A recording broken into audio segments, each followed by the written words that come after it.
सच्चिदानंद भगवान की जय। श्री सद्गुरुदेव महाराज की जय।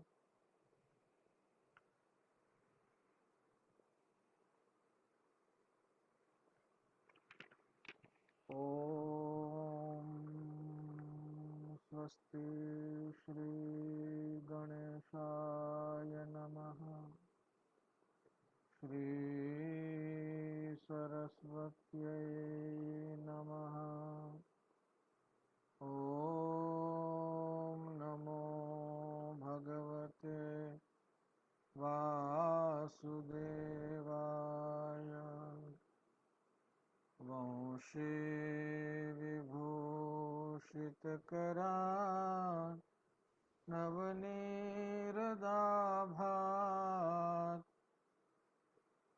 पीताम्बरात्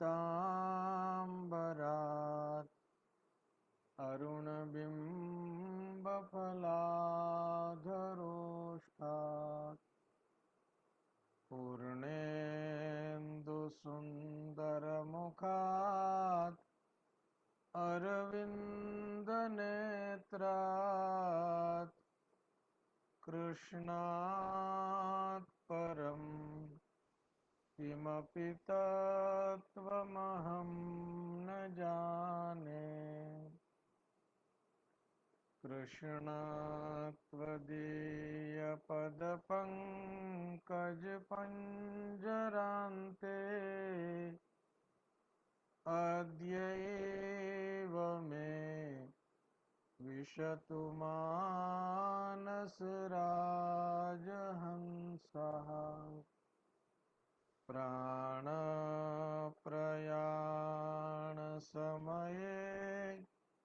कफवातपित्तैः कण्ठावरोधनविधौ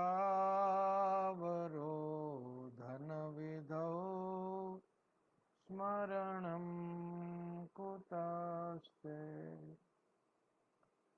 योगीन्द्राय नमस्तस्मै शुकाय ब्रह्मरूपिणे। संसारसर्पदष्टं यो विष्णुरातममुमुचात्। व्यासाय व्यासरूपाय विष्णवे नमो वै ब्रह्मनिधये वासिष्ठाय नमो नमः।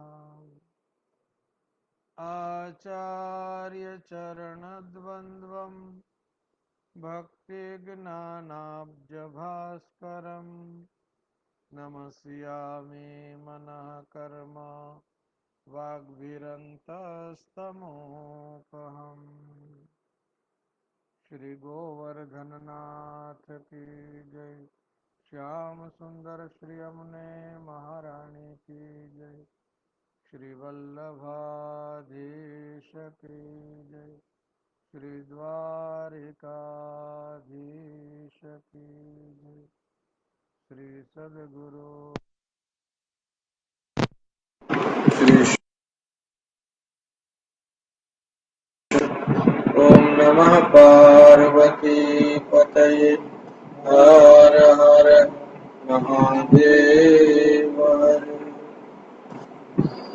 सच्चिदानन्दरूपाय विश्वोत्पत्त्यादिहेतवे तापत्रयविनाशाय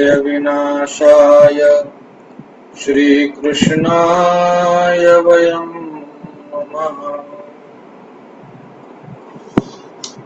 परम कृपालु परमात्मा श्री कृष्णचंद्र नाम ग्राही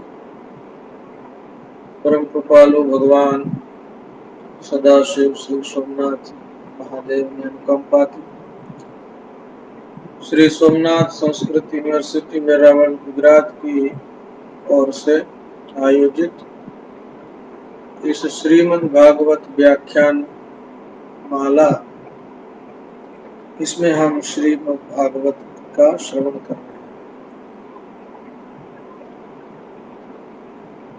इस व्याख्यानमाला के श्रवणार्थ समुपस्थित सभी पूज्य चरण एवं वैष्णव भगवदीय जनों को सादर प्रणाम। जय श्री कृष्ण।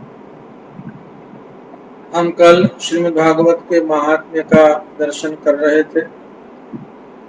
श्रीमद् भागवत के महात्म्य के विषय में स्कंद पुराण विष्णु खंड में भी श्लोक हैं। उन श्लोकों का भी संग्रह पूज्यपाद श्री कृष्ण शंकर शास्त्री जी दादाजी द्वारा संपादित मूल भागवत में किया है। इसमें भी बड़े श्रद्धा उत्पन्न करने वाले श्लोक दिए। यह पठेत प्रयतो नित्यम श्लोकम भागवतम सुत अष्टादश पुराणानां फलमाप्नोति मानवः। श्रीमद् भागवत के एक श्लोक का भी कोई पाठ करता है तो उसको अष्टादश पुराणों का फल मिलता है। विशेष करके एकादशी के दिन में श्रीमद् भागवत का श्रवण करना चाहिए। न गच्छति यदा मर्त्यः श्रोतुं भागवतं सुत एकादश्यां विशेषेण नास्ति पापरतस्ततः। एकादशी को जो भागवत सुनता है वो वैष्णव है। भक्त होते हुए भी एकादशी को भागवत नहीं सुनता है तो उसको पापरत कहा है। इसलिए एकादशी में श्रीमद् भागवत का श्रवण करने का विशेष विधान है। जो भगवान की कथा को सुनता है और भगवान की कथा को गाता है, भगवान की कथा का वाचन करता है, तो भगवान कहते हैं मैं उसके साथ रहता हूँ, उसका कभी त्याग नहीं करता। मत कथा वाचकम नित्यम मत कथा श्रवणे रतम मत कथा प्रीत मनसम नाहम त्यक्ष्यामि तम नरम। भगवान ने यह वचन दिया कि भगवत कथा का श्रवण कीर्तन करने वाले और भगवान की कथा का श्रवण करते करते प्रसन्न होने वाले, मत कथा प्रीत मनसम नाहम त्यक्ष्यामि तम नरम, मैं उस मनुष्य का त्याग नहीं करूं। और अनेक अनेक उत्सवों में भी श्रीमद् भागवत का श्रवण करना चाहिए। ममोत्सवेषु सर्वेषु श्रीमद् भागवतम परम शृण्वन्ति ये नरा भक्त्या मम प्रीत्यै च सुव्रत। मेरी प्रसन्नता के लिए, मुझे प्रसन्न करने के लिए भगवान कहते हैं कि मेरे सभी उत्सवों में श्रीमद् भागवत का श्रवण करना चाहिए। और इस श्लोक के अनुसार पूज्यपाद कृष्ण शंकर शास्त्री जी दादा उनके घर में कुटुंब में कोई प्रसंग हो, मांगलिक प्रसंग, विवाह प्रसंग हो तो भी पहले भागवत कराएंगे। उसके ऐसा उनके जीवन में क्रम रहता था। तो ममोत्सवेषु सर्वेषु श्रीमद् भागवतम परम शृण्वन्ति ये नरा भक्त्या मम प्रीत्यै च सुव्रत। ऐसा श्रीमद् भागवत का महात्म्य दिखाया है। महात्म्य ज्ञान पूर्वक भक्ति होती है। महात्म्य के ज्ञान के बिना शास्त्र में श्रद्धा दृढ़ नहीं होती है और सुदृढ़ अनुराग नहीं होता है। इसलिए सभी सदग्रंथों को महात्म्य से संपुटित किया जाता है। आदि में भी महात्म्य, अंत में भी महात्म्य और बीच बीच में भी जो जो प्रसंग उपाख्यान आएंगे उसकी भी फलश्रुति महात्म्य दिखाएंगे। तो जैसे महाभाष्यकार कहते हैं कि आदि में भी मंगलाचरण, मध्य में भी मंगलाचरण, अंत में भी मंगलाचरण, इस तरह आदि में भी महात्म्य, अंत में भी महात्म्य और मध्य मध्य में भी ग्रंथ के महात्म्य का और उसकी विशेषता का दर्शन करवाते। श्रीमद् भागवत 12 स्कंधों में विभक्त है। ग्रंथोष्टादश सहस्रः 12 स्कंद संहिता, 12 स्कंद है और इसमें 18,000 श्लोक है। 18,000 श्लोक अनुष्टुप श्लोक प्रमाण से हैं। जितने अक्षर हैं उन अक्षरों को अनुष्टुप के अक्षरों से विभक्त करते हैं तो 18,000 होते हैं। इसलिए अनुष्टुप प्रमाण से 18,000 श्लोक है और इसमें 5,74,000 अक्षर ऐसा कहा गया। तो उनको फिर विभक्त करेंगे 18,000। तो इन श्लोकों का 12 स्कंधों में विभाजन किया है और 12 स्कंध है, उनमें भगवान के 10 प्रकार की लीला है। अत्र सर्गो विसर्गश्च स्थानं पोषणमूर्तयः मन्वन्तरेशानुकथा निरोधो मुक्तिराश्रयः। ये महापुराण के 10 लक्षण भी है और तृतीय स्कंद से लेकर 12वें स्कंद तक की ये लीलाएं भी। तो 2 स्कंद पहला और दूसरा है वो अधिकार लीला और साधन लीला। तो ऐसे अधिकार लीला प्रथम स्कंद, साधन लीला द्वितीय स्कंद, फिर बाद में श्लोक के जो शब्दों में लीला का क्रम दिखाया गया है वो लीलाएं एक एक स्कंद में प्रतिपादित की गई। आचार्य चरण श्री वल्लभाचार्य जी ने श्रीमद् भागवत को भगवान का वांग्मय स्वरूप मानकर, जैसे पूर्ण पुरुषोत्तम भगवान है वैसे ही श्रीमद् भागवत भी भगवान का ही स्वरूप है। इसलिए द्वादशांगो वै पुरुषः, मनुष्य में पुरुष में 12 अंग होते हैं, तो श्रीमद् भागवत भी पूर्ण पुरुषोत्तम का वांग्मय स्वरूप है। इसमें भी 12 स्कंध हैं, तो उसमें उनके अंगों की भी कल्पना की गई है। चरण है, फिर जानु है, कर है, से अलग अलग स्कंदों को अलग अलग अंग के साथ उनका समन्वय किया गया है। श्रीमद् भागवत का हृदय 10वां स्कंद है, ललाट 11 स्कंद है और ऊपर उठाया हुआ जो हाथ है श्रीनाथ जी भगवान का स्वरूप है, वो 12वां स्कंद है, वो आश्रय लीला का रूप है। और महाप्रभु जी ये कहते हैं कि भगवान ने जो हाथ ऊपर उठाया है वो गोवर्धन लीला का स्वरूप है, ऊपर उठाया। लेकिन उस हाथ का ऊपर उठाने का मतलब ये है कि भगवान अपने से दूर गए हुए और दूर जाते हुए जीवात्माओं को अपनी शरण में बुला रहे हैं। उत्क्षिप्त हस्तः पुरुषः भक्तान आकारयत्युत। उत्क्षिप्त हस्तः पुरुषः भगवान पुरुषोत्तमः भक्तान निज भक्तान सेवकान आकारयति आह्वयति, बुला रहे हैं कि मेरी शरण में आइए। सर्वधर्मान् परित्यज्य मामेकं शरणं व्रज अहं त्वा सर्वपापेभ्यो मोक्षयिष्यामि। इस तरह श्रीमद् भागवत का 12 स्कंद का स्वरूप है और भगवान की सभी लीलाएं बताई गई। भगवान आनंदमय है और भगवान की लीलाएं भी आनंदमय है। जो भगवान का आश्रय करता है वो भी आनंद का आश्रय करता है और भगवान की लीलाओं में जो तन्मय रहता है उनको भी भगवान के स्वरूप का आनंद उपलब्ध होता है। वैसे ऐसा कहा जाता है कि जीव का एक नाम है गुप्तानंद। गुप्तानंद है, भगवान तो पूर्णानंद है, वो प्रकट उनका आनंद है। आनंदमयो व्यासात् आनंदादेव कल्विमानि भूतानि जायन्ते आनंदेन जातानि जीवन्ति आनंदं प्रयन्ति अभिसंविशन्ति तद विजिज्ञासु तद ब्रह्मेति। तो आनंदमय भगवान है और आनंदमय का जो संकर्ता है वो भी आनंदमय हो जाता है। जीव में आनंदमय होने की संभावना है और परमात्मा आनंदमय है। तो जैसे एक समिधा होती है, एक प्रज्वलित है और दूसरी समिधा है वो प्रज्वलित नहीं हुए है लेकिन उसमें प्रज्वलित होने की संभावना है, सामर्थ्य है, क्षमता है।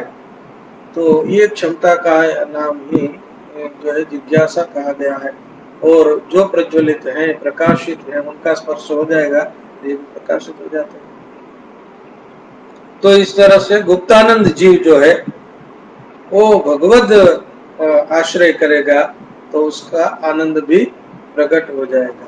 वो सदा ही आनंद में रहेगा। भगवान आनंदमय है, भगवान की लीलाएं आनंदमय है, भगवान का नाम भी आनंदमय है, भगवान का धाम भी आनंदमय है। जैसे आचार्य चरण कहते हैं, मधुराधिपते रखिलम मधुरम, भगवान का सब कुछ मधुर है, इसलिए भगवान का सब कुछ आनंदमय भी है। आनंद मात्र कृपाद मुकुदरादि, भगवान आनंदमय है।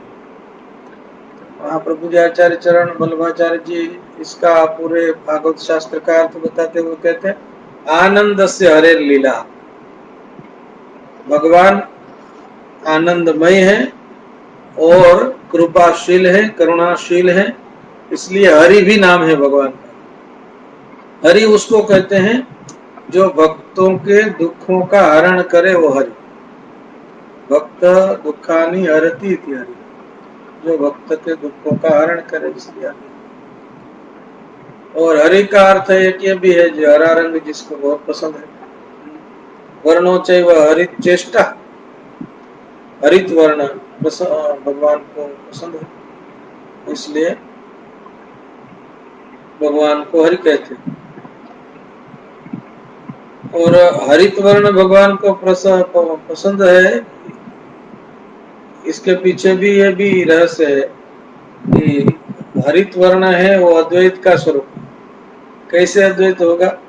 बोले श्री राधा उसका पीला वर्ण है और भगवान श्री कृष्ण उसका श्याम वर्ण है, घनश्याम वर्ण है, ब्लू वर्ण है, तो वादड़ी। इन दोनों का समन्वय करते हैं तो हरा हो जाता है, हरा हो जाता है। तो अद्वैतम सुख दुखयो और अनुगतम सर्वास्वस्थासु। तो इस तरह से राधा मुकुंद युगल का जो अद्वैत स्वरूप है वो हरित वर्ण में भी है। तो भगवान श्री हरि सभी भक्तों के दुखों को निवृत्त करते हैं और आनंदमय भी है। उस आनंदमय भगवान की ये आनंदमयी लीलाएं हैं। उसमें सबसे पहला स्कंद है वो अधिकार स्कंद है, अधिकार लीला का दर्शन कराता है। कोई भी कार्य हम करते हैं तो उस कार्य करने का अधिकार माने योग्यता, पात्रता होनी चाहिए, अर्हता होनी चाहिए, योग्य को योग्य वस्तु देनी चाहिए। तो श्रीमद् भागवत में प्रथम स्कंद में अधिकार का निरूपण किया है। उसका प्रथम श्लोक मंगलाचरण के रूप में दिया है। कोई भी ग्रंथ होता है तो उसका आरंभ मंगल पद्य से होता है, मंगलाचरण से होता है।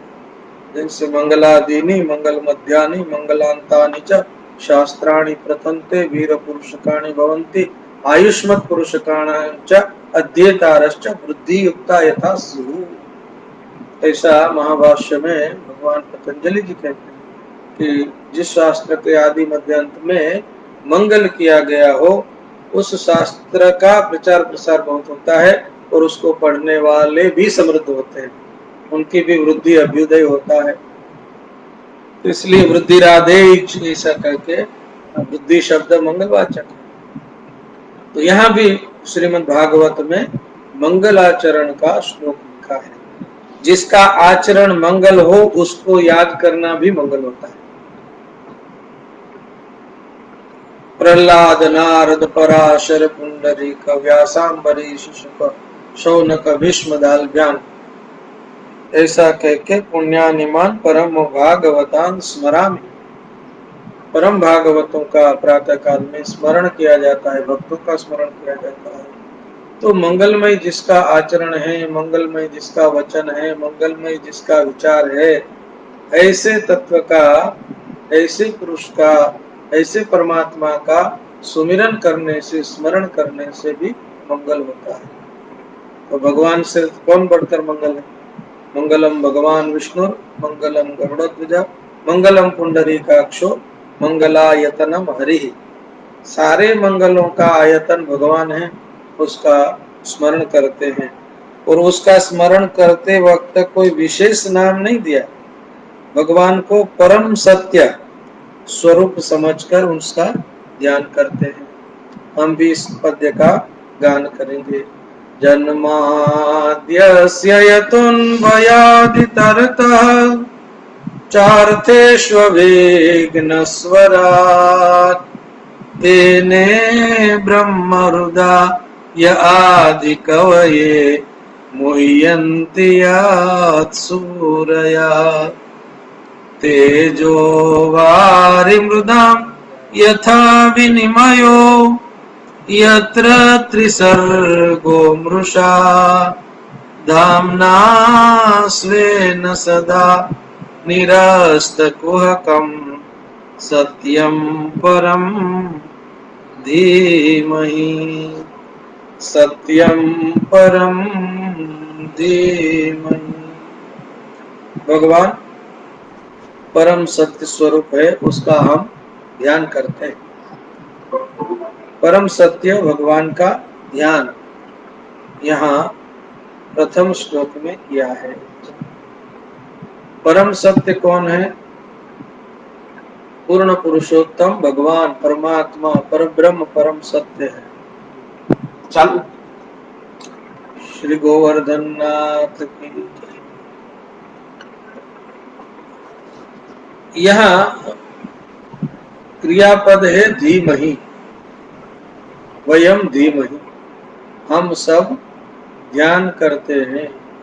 ध्येय चिंतायाम, हम सब चिंतन करते हैं, स्मरण करते हैं। और धीमहि पद का प्रयोग करके श्रीमद् भागवत एक गायत्री का भाष्य है, यह भी बताया।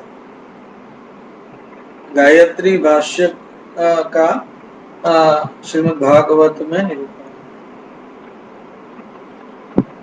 उस परम सत्य का हम ध्यान करते हैं। परम सत्य का अर्थ है जो त्रिकाल अबाधित हो, भूतकाल में भी हो, वर्तमान में भी हो, भविष्य में भी हो। त्रिकाल अबाधित सत्य परम सत्य है। यत्स्यात् सर्वत्र सर्वदा, परम सत्य सर्वदा होता है और सर्वत्र होता है। उस परमेश्वर से इस जगत का सर्जन होता है, पालन होता है और विसर्जन होता है। यतो वा इमानि भूतानि जायन्ते येन जातानि जीवन्ति यस्मिन् यत् प्रयन्ति अभिसंविशन्ति तद् विजिज्ञासस्व तद्वत्। जहाँ से, जिससे सभी भूत, पंच महाभूत, सारी सृष्टि उत्पन्न होती है, जिसके द्वारा पालित पोषित होती है, ये न जाता नहीं जीवंत, और यत प्रयंती, अंत में जिसमें लीन हो जाता है सारा संसार, सारी सृष्टि, वो ब्रह्म है, वो परमात्मा है। ऐसा जो उपनिषद मंत्र है, उस मंत्र के लिए बादरायण वेदव्यास जी ने ब्रह्म सूत्र में एक सूत्र दिया, जो ब्रह्म का, परमात्मा का तटस्थ लक्षण माना जाता है। तटस्थ लक्षण के रूप में यह सूत्र दिया, जन्माद्यस्य यतः, जन्माद्यस्य यतः अस्य जन्मादि यतः भवति। इस संसार का, इस जगत का जन्म आदि, जन्म स्थिति और लय, ये तद्गुण संविज्ञान बहुरी है। बहुरी दो प्रकार का है, तद्गुण संविज्ञान बहुरी और तद्गुण संविज्ञान बहुरी। लंबकर्ण मानय ये तद्गुण संविज्ञान बहुरी, और चित्रगुण मानय ये तद्गुण संविज्ञान बहुरी। जन्म आदि यस्य तज्जन्मादि, जन्म स्थिति भंगम, जन्म स्थिति और लय, ये सब भगवान से होते हैं। माने भगवान ही करता है, भगवान ही धरता है और भगवान ही भरता है। गणेश अथर्वशीर्ष में कहते हैं, कर्ता माने सर्जन करने वाला, धरता माने पालन करने वाले, और हरता माने संहार करने वाले। तो कर्ता, धरता, हरता परमेश्वर है। ये भगवान का तटस्थ लक्षण है। तटस्थ लक्षण, जब उनको इच्छा होती है एको हम बहुश्याम प्रजाएय, तब भगवान ऐसी लीला करते, सृष्टि करते। भगवान का दूसरा लक्षण स्वरूप लक्षण, वो सत्यम ज्ञानम अनंतम ब्रह्म, सत्यम ज्ञानम आनंदम ब्रह्म। अन्वयात इतरतः, अन्वयात इतरतः, अन्वय और व्यतिरेक से भगवान सर्वत्र व्याप्त है। ऐसा कोई भी स्थान नहीं है जहां भगवान न हो। सर्वत्र भगवान है और सर्वदा भगवान है। और अत्यतिष्ठत दशांगुलम, अत्यतिष्ठत दशांगुलम, भगवान सबसे अतिरिक्त भी है। तो अन्वय से भी भगवान है, व्यतिरेक से भी भगवान है। तत्सत्वे तत्सत्वम अन्वया, तद्भावे तद्भावे व्यतिरेक, ऐसा लक्षण दिया गया। अर्थेषु अभिघ्नः स्वराट, भगवान अभिघ्न है।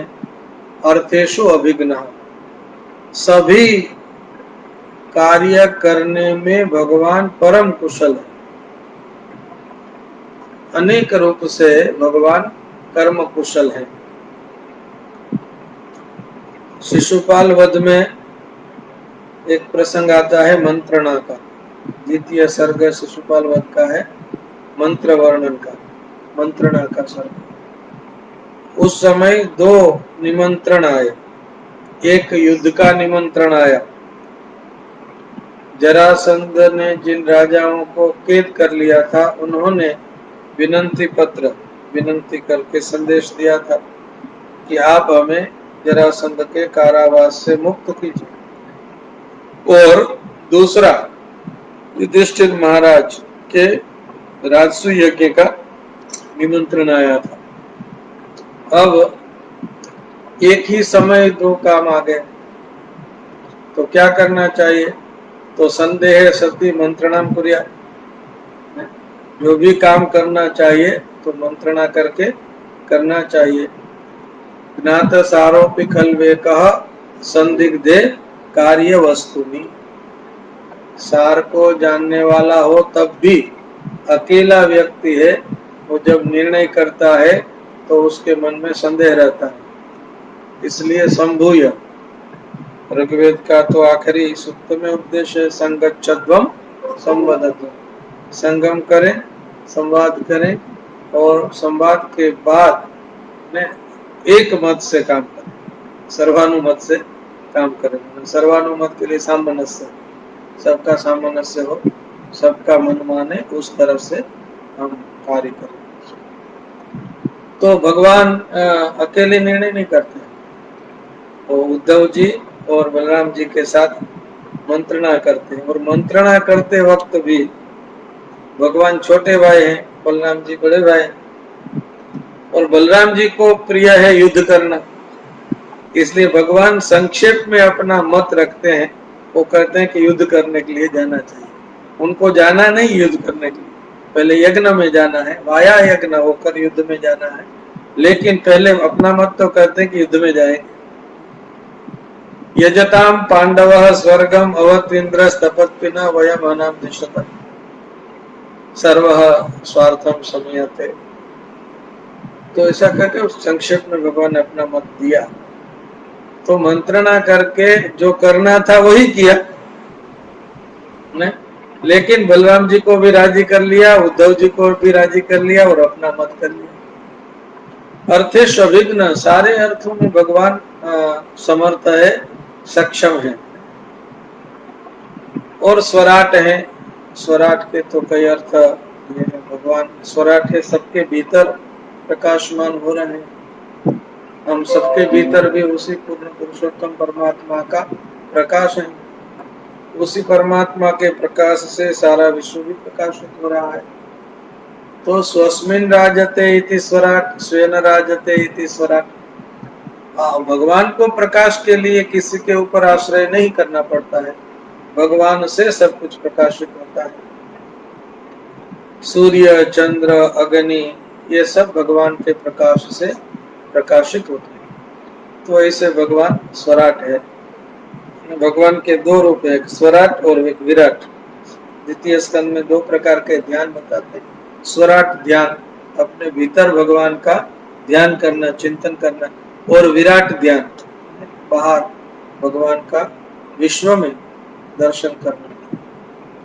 तो भगवान स्वराट है, स्वयं प्रकाशमान। जैसे सूर्य नारायण भगवान स्वयं प्रकाशमान है, इस भगवान भी स्वयं प्रकाशमान है। सूर्य नारायण भगवान भी समष्टि के आत्मा स्वरूप है। सूर्य आत्मा जगतस्तस्तु कष्ट, तो आत्मा से स्वयं प्रकाशमान है, तो उसी तरह परमात्मा भी स्वयं प्रकाशमान है। वो तो सूर्य के भी प्रकाश करने वाले हैं, सूर्य के भी प्रकाश करने वाले हैं। तो स्वराट, और स्वराट का एक अर्थ यह भी होता है स्वस्मय राजते इति स्वराट।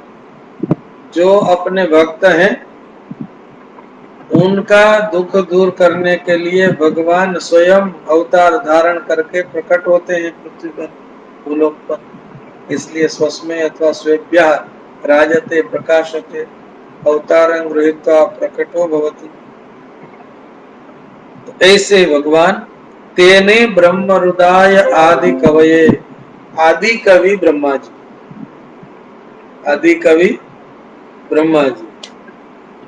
हम तो आदि कवि वाल्मीकि जी कहते हैं, पर वाल्मीकि जी को भी कवित्व जिनकी कृपा से मिला वो ब्रह्मा जी।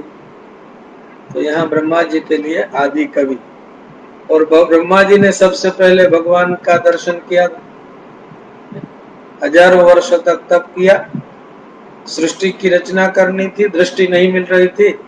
भगवान ने आकाशवाणी में यह कहा कि स्पर्श अक्षरों में 16वां और 21वां अक्षर, ऐसा करो, ऐसा नहीं कहा। स्पर्शेषु यत् षोडश मेकविंशम निष्किंचनानाम धनम विदु परमम धनम।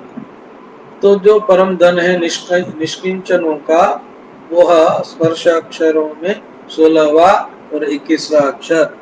तो ब्रह्मा जी समझ गए कि मुझे त और प, त 16वां है और प है वो 21वां है, तो 16 और 21वां अक्षर। तो महापुरुष ऐसा भी कहते हैं कि 16 वर्ष की उम्र से लेकर 21 वर्ष की उम्र तक जो तपस्विल होते हैं उनका जीवन में अभ्युदय होता है। तो तप करने का आदेश मिला, तो ब्रह्मा जी ने तप किया, भगवान दर्शन दिया, भगवान प्रकट हो गए। तो भगवान जब दर्शन देते हैं तो कोई भी भक्त होगा, भगवान का दर्शन होगा तो स्तुति करेगा। तो ब्रह्मा जी ने भी स्तुति की, तो कवि तो हुए, स्तोत्र तो किया ही होगा, भगवान की स्तुति काव्यात्मक की होगी। वो आदि कवि है, भगवान का वर्णन करते हैं। दादाजी कवि शब्द की एक व्याख्या करते थे नव योगीश्वर में, एक कवि नाम का योगीश्वर है। तो कवि का निरूपण करते वक्त ऐसा कहते थे, कम वर्णयति इति कवि, कम ब्रह्म, कम ब्रह्म, कम ब्रह्म, कम वर्णयति इति कवि। जो परमेश्वर का वर्णन करे वह कवि। तो सभी कवि अपने आत्म कल्याण के लिए, श्रेय के लिए कवि होंगे, तो जगत का वर्णन करेंगे कदाचित, लेकिन भगवान का वर्णन तो अवश्य ही करेंगे। जिसको भगवती सरस्वती ने कवित्व शक्ति प्रदान की है, वो भगवान का, भगवत यश का अवश्य वर्णन करेंगे। यदि भगवत यश का वर्णन नहीं करते हैं तो वाणी वाणी नहीं है। सा वाग यया तस्य गुणान वृणीते, वही वाणी वाणी है, वही वाणी वाणी है।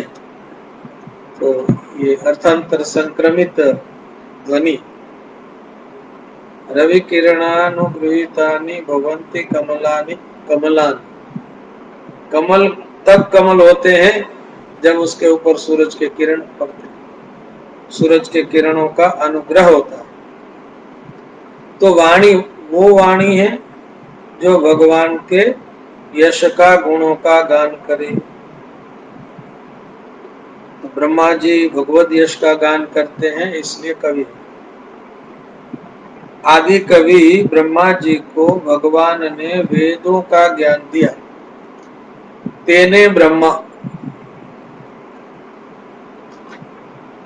ब्रह्म तेने, ब्रह्म माने वेद, तेने माने विस्तार किया दिया उनके हृदय में ज्ञान दिया। तो हृदय से ही ज्ञान दे दिया, प्रत्यक्ष पढ़ाने के लिए भी नहीं, हृदय से ही ज्ञान को संक्रमित कर दिया। ये तो भगवान का ही सामर्थ्य है। वो जब जिसको ज्ञानी बनाना चाहे ज्ञानी बना देते। ध्रुव जी को स्पर्श मात्र से ज्ञानी बना दिया, कपोल में शंख का स्पर्श कराया, ज्ञानी बना दिया। तो भगवान में ये सामर्थ्य है कि जीव को ज्ञानी बना देते।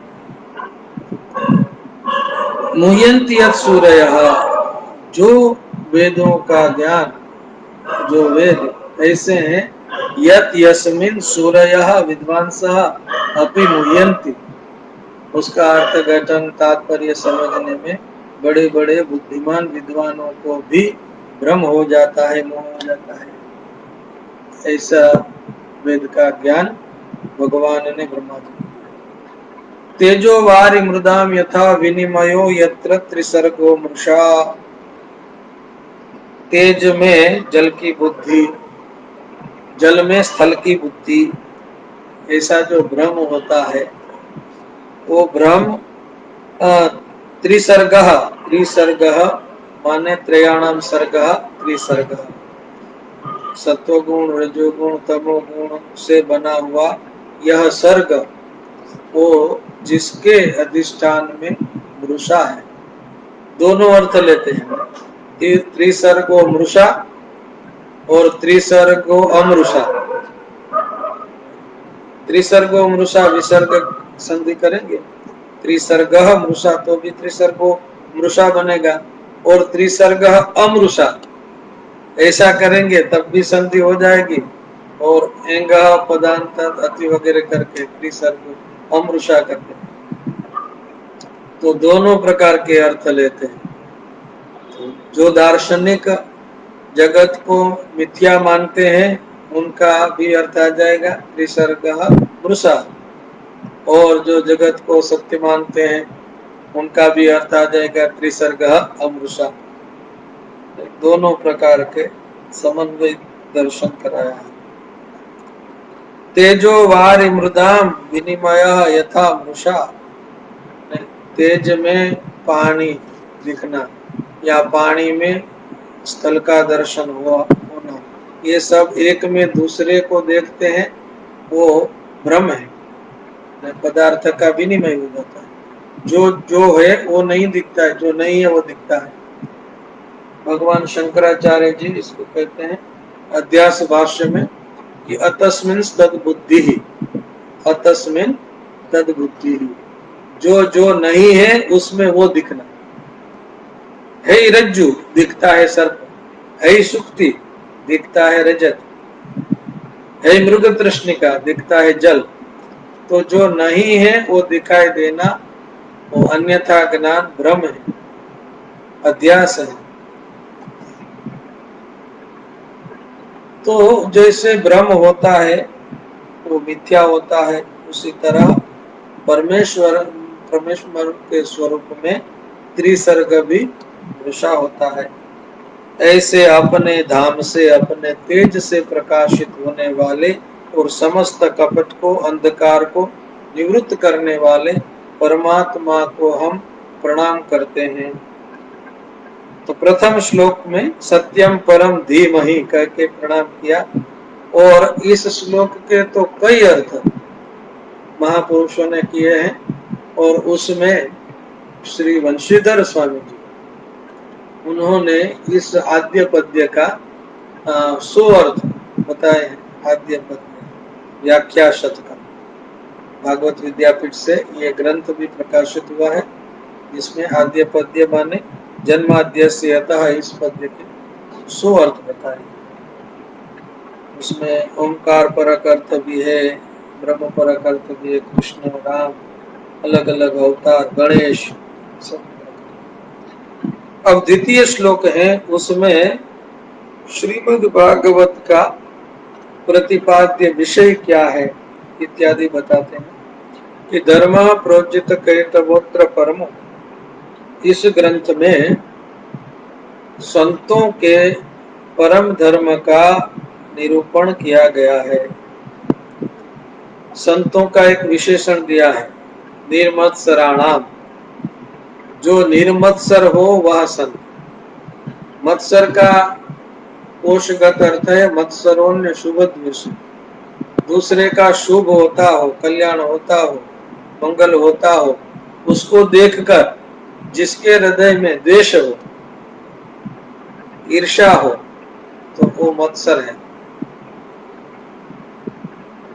एक अर्थ ये भी कहते हैं मत सरति इति मत्सरा। मत माने अस्मत् शब्द की पंचमी विभक्ति का एक वचन मत होता है। मत, मत माने मुझसे, मुझसे, मेरे से, मेरे से आगे निकल जाता है। ये मेरे से आगे निकल जाता है, मैं मुझसे आगे बढ़ रहा है, ऐसा विचार जिसको आता है तो वो मत्सर है। वो कभी वाणी में प्रकट होता है, कभी आंख में प्रकट होता है, कभी हाथ में प्रकट होता है, कभी पाँव में प्रकट होता है। वो कहाँ से प्रकट होगा वो निश्चित नहीं, लेकिन ऐसा होता है। ऐसा भाव भी मन में आना है, वो भी मत्सर है। तो हम भी पामर जीव हैं, हम लोगों के अंतःकरण में भी कभी कभी देखेंगे तो ये सब दोष आते हैं। लेकिन संत महापुरुष वो है जिसके अंतःकरण में मत्सर नहीं है, मत्सर नहीं।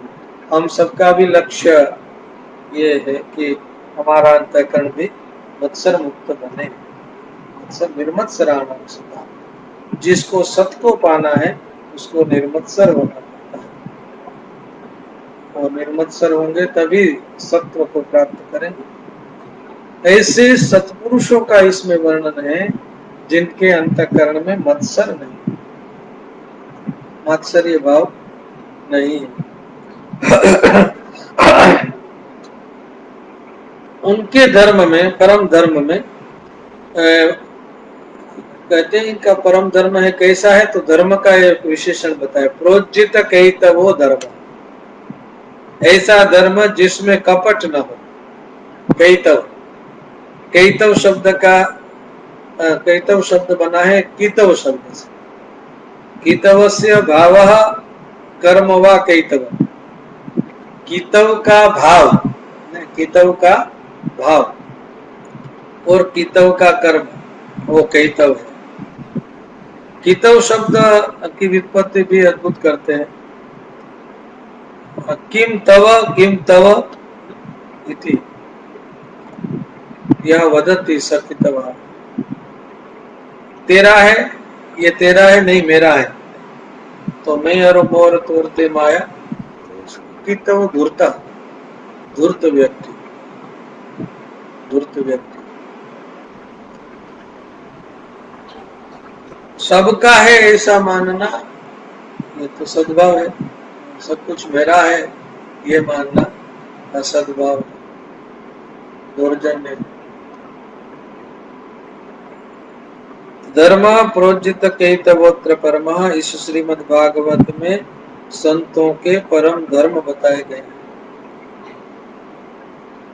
और इसमें वास्तव वस्तु, वास्तविक वस्तु, परम सत्य वस्तु जो सबका कल्याण करने वाली है, शिवदम वस्तु कल्याण करने वाला परम तत्व, वास्तविक परम तत्व है, उसका ज्ञान होता है। वास्तविक परम तत्व तो भगवान है और भगवान का अंश जीवात्मा। तो अपने स्वरूप का बोध इसमें होता है। भगवत स्वरूप का बोध भी होता है और स्वस्वरूप का बोध भी होता है। और स्वस्वरूप का बोध होना और स्वस्वरूप का अनुसंधान होना यह भी एक प्रकार की भक्ति है। ऐसा विवेक चूड़ामणि में भगवान शंकराचार्य जी महाराज कहते हैं, स्वस्वरूपानुसंधान भक्ति रित्य परे जगु। स्वस्वरूप का अनुसंधान करना ये भी भक्ति है। तापत्रयोन्मूलनम, ये तापत्रयोन्मूलनम वस्तु, तापत्रय का उन्मूलन करने वाला परम तत्व। तो तापत्रय का उन्मूलन करने वाला परम तत्व श्रीमद् भागवत में तापत्रय विनाशाय श्री कृष्णाय वयम नमः। तो तापत्रय उन्मूलन भगवत कृपा से होता है। जो भगवान की शरण में जाता है वो त्रिविध ताप से मुक्त होता है। भगवान का राज्य भी जब भूतल में होता है तो सभी जीवात्मा त्रिविध ताप से मुक्त होते हैं। रामचरितमानस में ऐसा आता है कि राम राज्य के प्रसंग में किसी को कोई प्रकार का ताप नहीं था। दैहिक दैविक भौतिक तापा राम राज काहू नहीं व्यापा। किसी को भी दैविक ताप नहीं है, दैहिक ताप नहीं है, भौतिक ताप भी नहीं है। तो ये त्रिविध ताप से मुक्त थे। आदि दैविक, आदि भौतिक और आध्यात्मिक, ये त्रिविध प्रकार के ताप, परिताप, संताप, दुख, कष्ट, इनसे समाज मुक्त था। तो भगवान के आश्रय में जाने से ये भाव सिद्ध हो सकते हैं। श्रीमद् भागवते महामुनि कृते, श्रीमद् भागवत प्रतिपाद्य विषय की दृष्टि से भी श्रेष्ठ है, इसमें भगवत स्वरूप का निरूपण किया है, इससे भी श्रेष्ठ है, और कर्ता की दृष्टि से भी श्रेष्ठ है। इसके रचयिता महामुनि वेद व्यास है, महामुनि है, मुनियों के भी मुनि महामुनि है श्रीमद् भागवत में। तो उन्होंने बनाया है। वो किंबा परे ही, दूसरों की बात छोड़ी, इसको जो कोई सुनता है उसके हृदय में साक्षात परमात्मा अवरुद्ध हो जाते हैं। तो श्रीमद् भागवत का यह फल सामर्थ्य है कि इसके श्रवण करने से हृदय में भगवान पधारते हैं। सद्यो हृदय व रुद्यते प्रकृति शुश्रूषु भी तत्क्षणात्। कृतिशील शुश्रूषु, श्रोता हो, शुश्रूषु का अर्थ श्रवण करने की इच्छा वाला एक अर्थ यह भी होता है, और सेवा करने की इच्छा वाला शुश्रूषु, सेवाशील, और कृति भी ही क्रियाशील विद्वान। कृति शब्द का अर्थ विद्वान होता है, क्रियाशील विद्वान है। और इस श्रीमद् भागवत में जो सद्गुण बताए गए हैं भक्तों के, संतों के, सद्धर्म के लक्षण हैं, उन सबको हृदय में उतार कर, समझ कर, अपने जीवन में उतार कर, ऐसा श्रीमद् भागवत। तो इसके कर्ता भी श्रेष्ठ है और इसके गायक ये भी परम विरक्त है। निगम कल्पतरो गलितम फलम शुकम मुखादमृत द्रव संयुत। जब ये श्रीमद् भागवत जब हम सुखदेव जी के मुखारविंद से सुनते हैं तो इसका रस अमृतमय बन जाता है। जैसे किसी भी फल में तोता चांच डालेगा तो वो फल खट्टा नहीं हो सकता, वो मीठा ही होगा, वरना तोता उसके ऊपर चांच नहीं लगाता है। तो सुखदेव जी ने यहाँ चांच मारी है ना इसमें, तो ये परम मधुर फल है।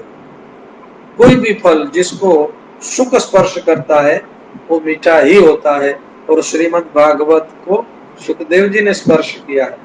सुखदेव जी को और कोई आकृष्ट नहीं कर सकते थे, लेकिन श्रीमद् भागवत ने आकृष्ट कर दिया। इत्थम भूत गुणोहरि पिबत भागवतम रसम आलयम। इस रसमय भागवत का रसम भागवत, श्रीमद् भागवत रसमय है। इस रसमय भागवत को सुनकर बड़े बड़े महापुरुषों को विस्मय होता है। संसार तो विषमय है, लेकिन ये श्रीमद् भागवत विस्मय है। जो सुनता है उसको भी विस्मय करता है, उसको सस्मय भी करता है और विस्मय भी करता है। सस्मय करता है माने वो हर परिस्थिति में प्रसन्न रहेगा। श्रीमद् भागवत को जिसने सुना, जिसने पिया, वो सस्मय भी रहेगा और विस्मय भी रहेगा। विस्मय का अर्थ है विगतः स्मयः यस्मात् स विस्मयः। स्मयेन स्मितेन सहितः सस्मयः। स्मित रहेगा और स्मय जाएगा, स्मय चला जाएगा। और सस्मय का एक अर्थ यह भी होगा कि उसमें लौकिक अहंकार, अभिमान, गर्व नहीं रहेगा, लेकिन अलौकिक गर्व रहेगा। अस अभिमान जाई नहीं मोरे, मैं सेवक रघुपति पति मोरे। उसको भक्त ये अभिमान रहता है कि मैं रघुपति का सेवक हूँ, भगवान का सेवक हूँ। दासोहम, ये दासोहम का अहंकार रहता है। और अहंकार जगत का अहंकार, रूपवान हूँ, धनवान हूँ, बलवान हूँ, कुलवान हूँ, ये अहंकार निकल जाएंगे। एक ही अहम श्रेष्ठ रहता है और वो अहम भगवान की ओर ले जाने वाला है, कल्याण करने वाला है। तो ये रसमय, विस्मय कारक, सस्मय कारक श्रीमद् भागवत है। उसको कब तक पीना चाहिए, कब तक सुनना चाहिए, तो ये टाइम अवधि भी बताते हैं। आलयम, आलयम का दो अर्थ बताते हैं। आलयम, आ उपसर्ग है, उसके दो अर्थ है, एक मर्यादा और एक अभिविधि। एक मर्यादा और एक अभिविधि। अभिविधि का अर्थ है उस जिसका जिसके साथ इसका समास होता है उसको भी अपने भीतर ले लेता है। तो आलयम लय पर्यंतम, लय पर्यंतम, लय के लय में भी, मोक्ष की अवस्था में भी सुनना चाहिए।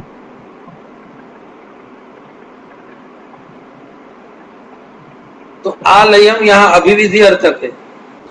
लयम अभिव्याप्य, मर्यादिकृत्य नहीं, लय तक नहीं, लयम अभिव्याप्य, लय में भी, लय में भी यानी मोक्ष में भी, मुक्त अवस्था में भी श्रीमद् भागवत का रसपान करना चाहिए। इसलिए तो सुखदेव जी जैसे परमहंस जो जीवन मुक्त है वो भी श्रीमद् भागवत का गुणगान करते हैं, रसपान करते हैं। और बड़े बड़े महर्षि, ऋषि, राजर्षि, देवर्षि, ब्रह्मर्षि, ये संघ में आए थे, बहुत बड़ा समुदाय, सुनते थे। और वेद स्तुति में तो यह भी कहा कि भगवान की कथा सुनने के लिए तपस्वी अपना तप भी छोड़ देते हैं और उनको लगता है कि ये भागवत सुनना ही तप है। और भागवत सुनना भी एक परम तप है, ये मधुर तप है। तो ऐसा श्रीमद् भागवत हमें सुनना चाहिए, मोक्ष पर्यंत सुनना चाहिए, मोक्ष में भी सुनना चाहिए, मुक्त अवस्था हो जाए तब भी सुनना चाहिए।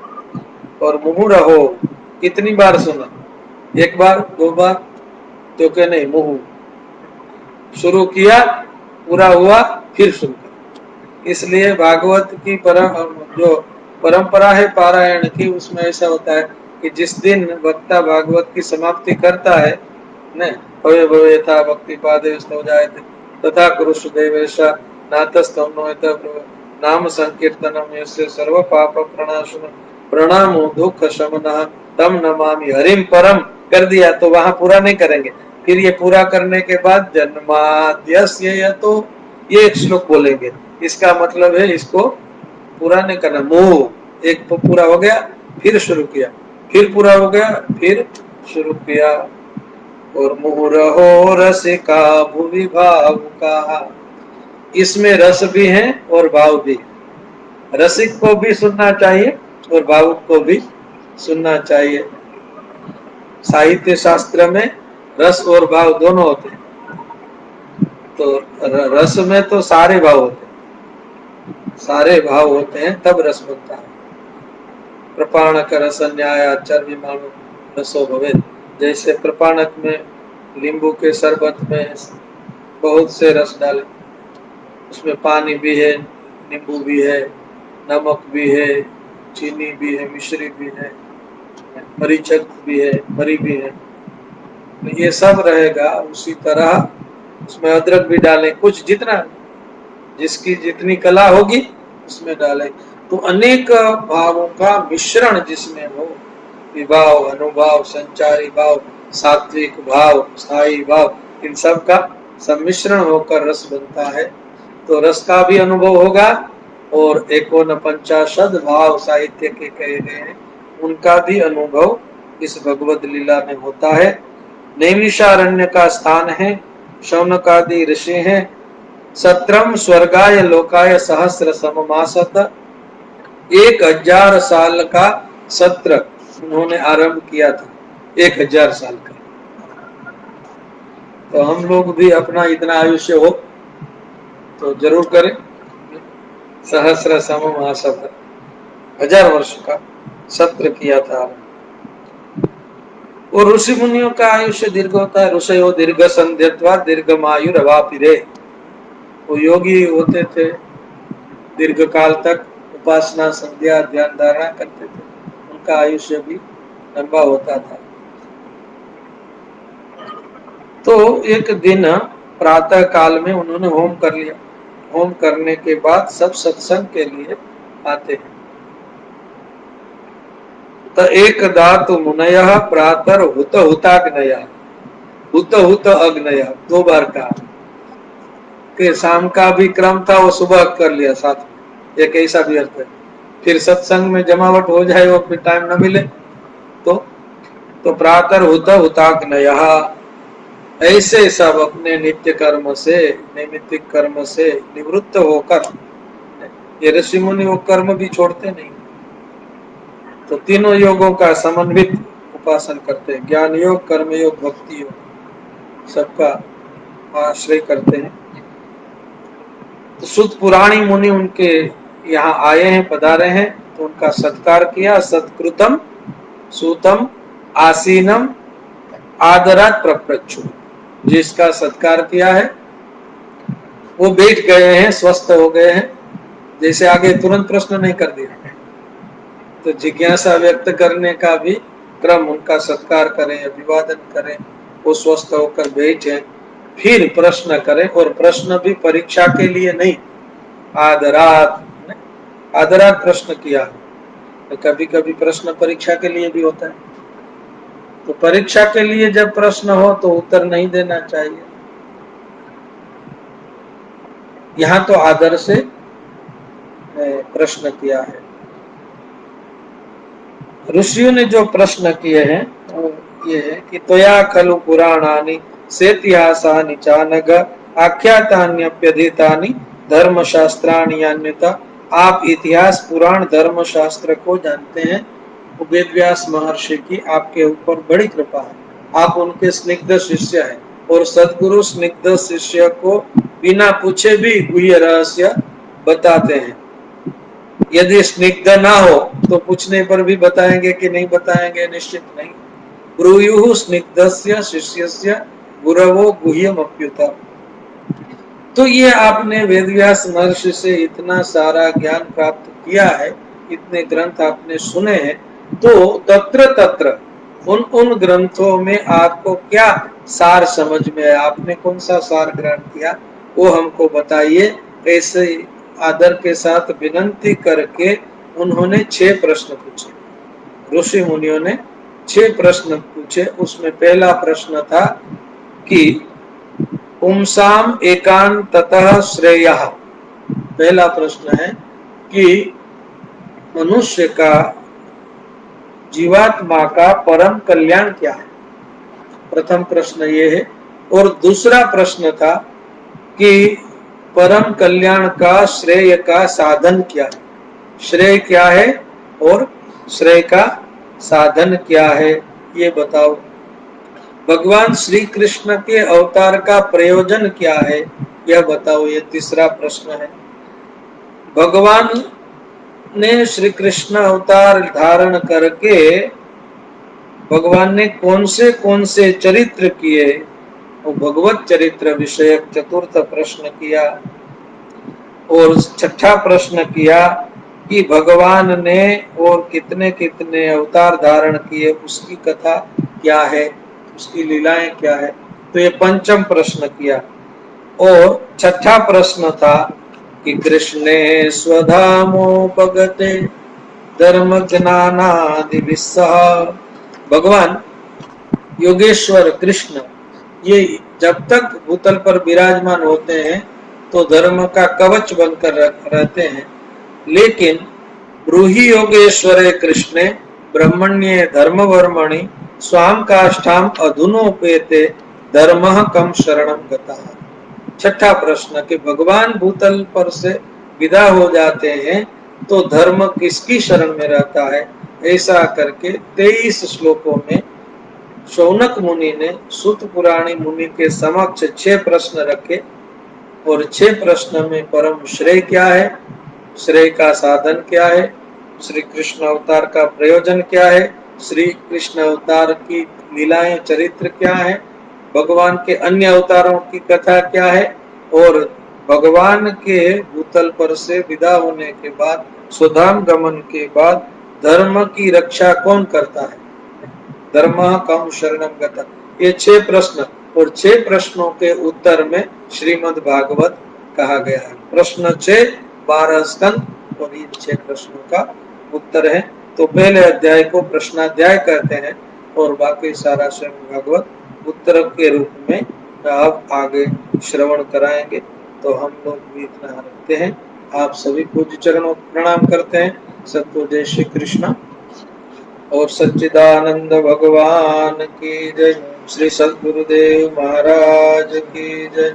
ओम नमः पार्वती पतये हर हर महादेव। श्री वृंदावन बिहारी लाल